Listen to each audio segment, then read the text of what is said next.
Historical diaries के तमाम मोअज़्ज़ज़ नाज़रीन, मैं हूं रिजवान मलिक और आप सब देखने और सुनने वालों को अस्सलाम वालेकुम।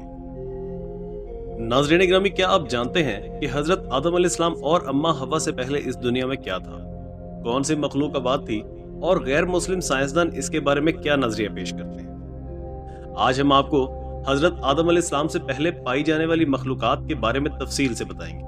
लिहाजा आपसे गुजारिश है कि हमारी वीडियो को आखिर तक लाजमी देखिएगा और वीडियो के इख्तिताम पर कमेंट बॉक्स में हमें लाजमी बताइएगा कि आपको हमारी वीडियो कैसी लगी और हमारे चैनल को सब्सक्राइब करना मत भूलिएगा।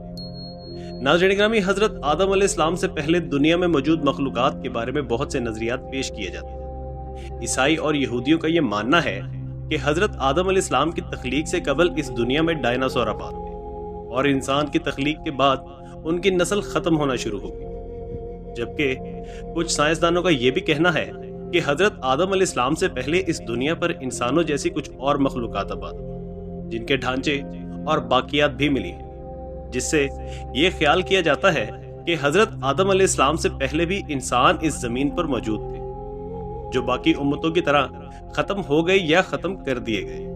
कुछ साइंसदानों का यह भी कहना है कि इंसान से पहले इस जमीन पर कुछ खलाई मखलूक आबाद थी, जबकि सूरह हूद आयत नंबर 27 में अल्लाह पाक बयान फरमाते हैं कि वही है जिसने आसमान और जमीन को 6 दिन में पैदा किया और उस वक्त अर्श पर पानी था।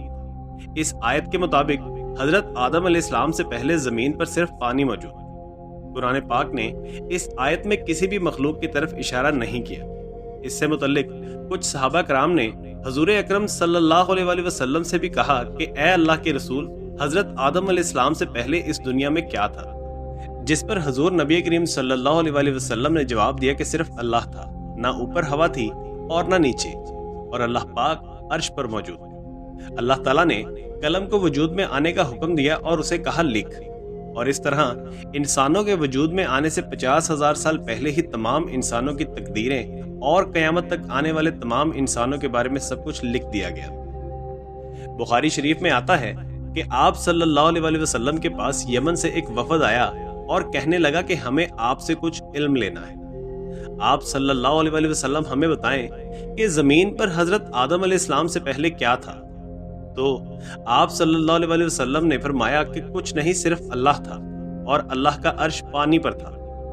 लोहे महफूज में कलम से सब कुछ महफूज किया गया। हजरत अबू हुरैरा रजी अल्लाह ताला अन्हु से रवायत है कि जब नबी पाक सल्लल्लाहु अलैहि वसल्लम से दुनिया में चीजों के वजूद में आने की तरतीब पूछी गई तो उन्होंने मेरा हाथ थामा और कहा कि अल्लाह ने जब ये दुनिया बनाई तो उनकी तरतीब कुछ यूं थी: हफ्ते वाले दिन मट्टी, इतवार को पहाड़, पीर को दरख्त, मंगल को तकालीफ, बीमारियां और मसाइल, बुध को नूर और जुमेरात को चुपाए इस जमीन पर फैला दिए गए, और जुमा के मुबारक दिन असर से रात के दरमियान हजरत आदम अलैहिस्सलाम को पैदा किया गया, और जिन्नात को 2000 साल पहले ही आग से पैदा फरमा दिया गया।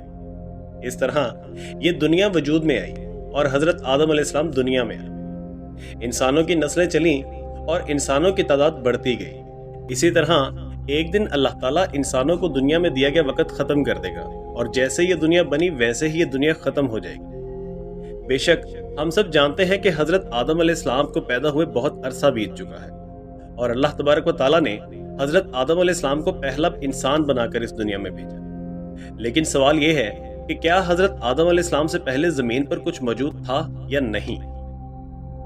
इस हवाले से अल्लाह पाक कुरान में इरशाद फरमाते हैं कि मैं जमीन पर अपना खलीफा बनाने जा रहा हूँ, जिसके बाद हजरत आदम अलैहिस्सलाम की तख्लीक हुई। नाजरीन, बहुत सी इस्लामी कुतुब में आता है कि जब हजरत आदम अलैहिस्सलाम से हजरत अम्मा हवा को पैदा किया गया तो हजरत आदम अलैहिस्सलाम ने अपना दस्ते मोहब्बत अम्मा हवा की तरफ बढ़ाया तो फरिश्तों ने कहा कि ए आदम रुक जाएं, आप पहले हजरत अम्मा हवा का महर अदा करें। आप अलैहिस्सलाम ने पूछा कि इनका महर क्या है, तो फरिश्तों ने कहा कि इनका महर यह है कि आप अलैहिस्सलाम हजरत मोहम्मद मुस्तफ़ा सल्लल्लाहु अलैहि वसल्लम पर 3 बार या 10 मरतबा दरूद शरीफ भेजें। इससे यह पता चलता है कि आप सल्लल्लाहु अलैहि वसल्लम हर मौजूद चीज बशमूल अपने वालिद हजरत आदम अलैहिस्सलाम के लिए वसीला है।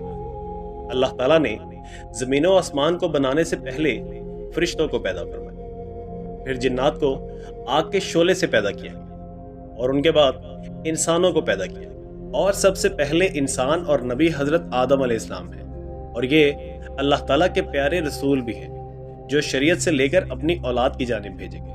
حضرت آدم علیہ السلام اللہ پاک کے پہلے خلیفہ بھی ہیں، جیسا کہ سورہ بقرہ آیت نمبر 23 میں اللہ پاک نے ارشاد فرمایا ہے کہ یاد کرو جب تمہارے رب نے فرشتوں سے فرمایا کہ میں زمین پر اپنا نائب یعنی خلیفہ بنانے والا ہوں۔ اس آیت کی تفسیر میں یہ ہے کہ خلیفہ اسے کہتے ہیں جو احکامات جاری کرنے اور دیگر اختیارات میں اصل کا نائب ہوتا ہے۔ اگرچہ تمام انبیاء کرام اللہ تعالیٰ کے خلیفہ ہیں، لیکن یہاں خلیفہ حضرت آدم علیہ السلام کو کہا گیا ہے، اور فرشتوں کو حضرت آدم علیہ السلام کی تخلیق کا اس لیے بتایا گیا کہ وہ حضرت آدم علیہ السلام کے خلیفہ بنانے کی حکمت دریافت کریں اور ان پر خلیفہ کی عظمت و شان ظاہر ہو۔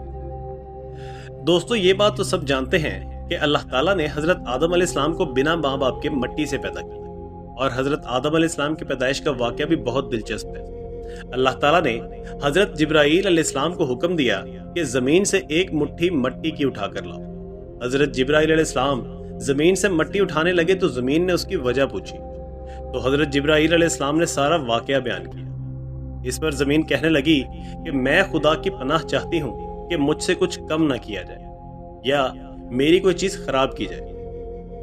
حضرت جبرائیل علیہ السلام مٹی لیے بنا واپس چلے گئے اور اللہ پاک کی بارگاہ میں عرض کرنے لگے کہ اے میرے پاک رب، زمین نے تیری پناہ مانگی تو میں تیری عزت و تکریم میں خالی ہاتھ واپس آ گیا اور اسے پناہ دے دی۔ پھر اللہ پاک نے حضرت میکائیل علیہ السلام کو بھیجا تو زمین نے پھر سے پناہ مانگی تو وہ بھی خالی ہاتھ واپس آ گئی۔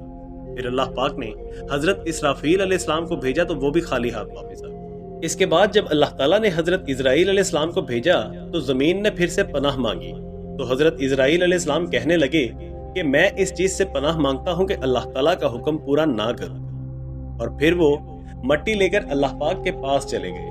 اس طرح اللہ پاک نے روح قبض کرنے کا ذمہ بھی حضرت اسرائیل علیہ السلام کو دے دیا۔ اللہ پاک کہنے لگے کہ تم نے ہی اس مٹی کو زمین سے الگ کیا ہے تو تم ہی اس کو واپس بھی ملاؤ گے، اور بس اس طرح ان کا نام ملک الموت یعنی موت کا فرشتہ رکھ دیا گیا۔ حضرت ابو ہریرہ رضی اللہ تعالیٰ عنہ سے روایت ہے کہ نبی پاک صلی اللہ علیہ وسلم نے ارشاد فرمایا کہ جب اللہ پاک نے حضرت آدم علیہ السلام کو پیدا فرمایا تو ان میں روح پھونکی تو ان کو چھینک آئی، جس پر انہوں نے الحمدللہ کہا۔ یوں سب سے پہلے ان کے منہ سے اللہ کی حمد نکلی، پھر اللہ پاک نے برہم ربی کا فرمایا۔ اللہ نے حضرت آدم علیہ السلام کو 4 عظیم مرتبے عطا فرمائے۔ نمبر 1، اپنے ہاتھ سے پیدا فرمایا۔ نمبر 2، روح پھونکی۔ نمبر 3، فرشتوں کو سجدہ کرنے کا حکم دیا، اور نمبر 4، اشیاء کے کاموں کے علم سے سرفراز فرمایا۔ حضرت عائشہ رضی اللہ تعالیٰ عنہ سے روایت ہے کہ نبی کریم صلی اللہ علیہ وسلم نے ارشاد فرمایا کہ فرشتے نور سے، آدم مٹی سے اور ابلیس آگ سے پیدا کیے۔ حضرت عبداللہ بن عمر رضی اللہ تعالیٰ عنہ فرماتے ہیں کہ جنات انسان سے 2000 سال پہلے اس دنیا میں آباد تھے، جنہوں نے دنیا میں دنگا اور فساد بچا رکھا۔ چنانچہ اللہ پاک نے فرشتوں کے ایک لشکر کو دنیا میں روانہ کیا، جنہوں نے ان جنات کو مار مار کر سمندری جزیروں اور ویرانی علاقوں میں بھگا دیا۔ جی تو ناظرین، یہ تھی ہماری آج کی ویڈیو۔ اگر آپ کو ہماری ویڈیو اچھی لگی تو ہماری ویڈیو کو لائک کیجیے اور ہمارے چینل ہسٹوریکل ڈائریز کو سبسکرائب کرنا مت بھولیے گا۔ اس کے ساتھ ہی اگلی ویڈیو تک کے لیے ہمیں اجازت دیجیے۔ اللہ حافظ۔